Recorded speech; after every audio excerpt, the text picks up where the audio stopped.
आज हमारे पास जो सोर्सेज हैं वो एक ऐसी टेक्नोलॉजी के बारे में है जिसने कह सकते हैं कि दुनिया ही बदल दी, प्रिंटिंग। बिल्कुल। लेकिन इसकी शुरुआत वैसी नहीं थी जैसा हम आज सोचते हैं। हम इसे हमेशा ज्ञान और आज़ादी से जोड़ते हैं। हाँ। पर क्या हो अगर इसकी शुरुआत ही कंट्रोल और ब्यूरोक्रेसी से हुई हो?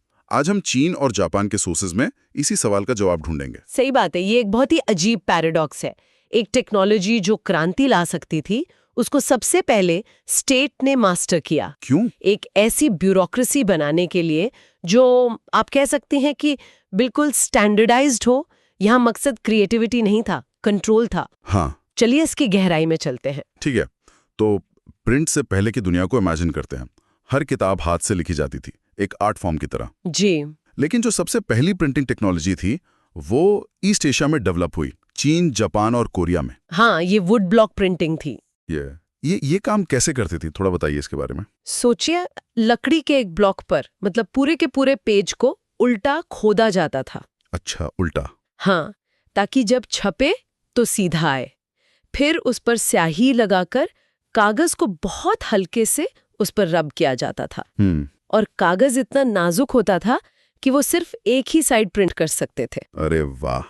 इसके बाद पेजेस को फोल्ड करके सिलकर एक अकॉर्डियन बुक बनाई जाती थी। Accordion book? हाँ, मतलब वो एक तरफ से बंधी हुई नहीं होती थी, बल्कि एक अकॉर्डियन की तरह खुलती थी। और इसके लिए बेहतरीन कैलीग्राफी जानने वाले क्राफ्टमैन की जरूरत थी। और इन सोर्सेस के मुताबिक शुरू में इसका सबसे बड़ा इस्तेमाल चीन की सरकार कर रही थी। ये बात थोड़ी अजीब लगती है। कोई भी सरकार इंफॉर्मेशन पर अपना कंट्रोल क्यों खोना चाहेगी? वो कंट्रोल खो नहीं रहे थे, असल में वो कंट्रोल को और मजबूत कर रहे थे। कैसे? नेशंस। अच्छा, हाँ। तो उन एग्जाम्स के लिए लाखों कैंडिडेट्स को टेक्स्ट बुक्स चाहिए होती थी। तो प्रिंटिंग ने सरकार को एक स्टैंडर्ड सिलेबस सब तक पहुंचाने का जरिया दे दिया। मतलब जितने ज्यादा कैंडिडेट बिल्कुल, जितने ज्यादा कैंडिडेट्स बढ़े उतना ज्यादा प्रिंटिंग का वॉल्यूम बढ़ गया। तो ये ज्ञान बांटने के लिए नहीं था, ये एडमिनिस्ट्रेशन को आसान बनाने के लिए था। तो इस टेक्नोलॉजी को मतलब सरकारी फाइलों से निकलकर कहानियों तक पहुंचने में कितना वक्त लगा? इसमें वक्त तो लगा। 17वीं सेंचुरी आते आते चीन में एक नया बदलाव आया। अब सिर्फ ऑफिशियल्स नहीं, बल्कि व्यापारी, आम शहरी वो भी पढ़ने लगे थे। रीडिंग एक तरह की लेजर एक्टिविटी बन गई थी। अच्छा। लोग फिक्शन, पोएट्री, ऑटोबायोग्राफीज मतलब ऐसी चीजें पढ़ने लगे जो उनकी जिंदगी से जुड़ी थीं।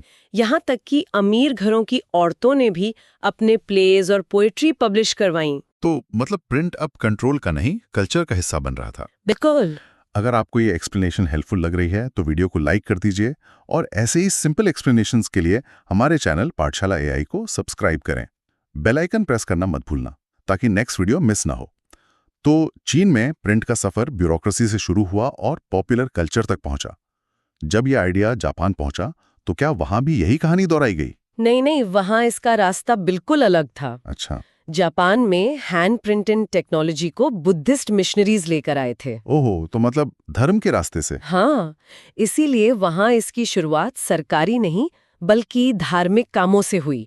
जापान की जो सबसे पुरानी प्रिंटेड किताब है AD 868 की, हाँ। उसका नाम है डायमंड सूत्रा। ये एक बुद्धिस्ट टेक्स्ट है और इसमें टेक्स्ट के साथ साथ वुडकट इलस्ट्रेशंस भी हैं। ये तो बहुत बड़ा फर्क है, चीन में एडमिनिस्ट्रेशन और जापान में रिलीजन। तो जापान में प्रिंट ने वहां के कल्चर पर कैसा असर डाला?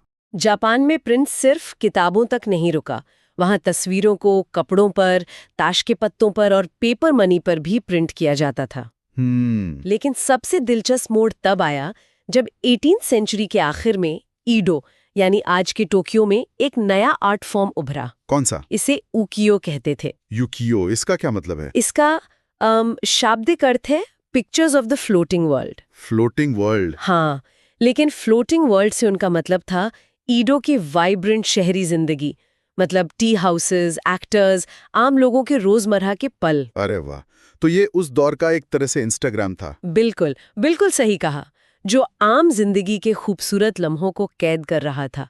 किटागावा उतामारो जैसे आर्टिस्ट ने इस आर्ट फॉर्म को बहुत ऊंचाइयों पर पहुंचाया। और इसका असर सिर्फ जापान तक ही सीमित नहीं रहा है ना? जी। इन सोर्सेज में एक बड़ा कमाल का कनेक्शन बताया गया है। वही तो इस कहानी का सबसे हैरान करने वाला हिस्सा है।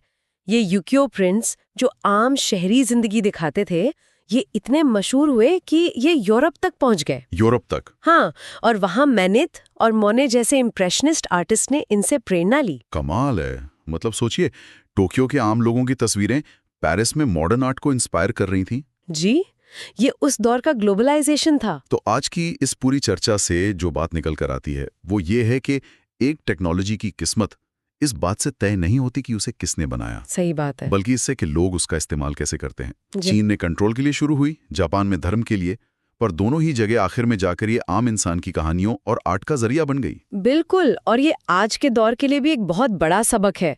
ये हमें सोचने पर मजबूर करता है। किस बारे में? कि आज की कौन सी ऐसी टेक्नोलॉजीज हैं जो शायद ब्यूरोक्रेसी या कंट्रोल के लिए बनाई जा रही हैं, जैसे एआई या डेटा एनालिटिक्स, लेकिन क्या पता आने वाले कल में वो ही आम लोगों के लिए आर्ट और कल्चर का एक नया जरिया बन जाए।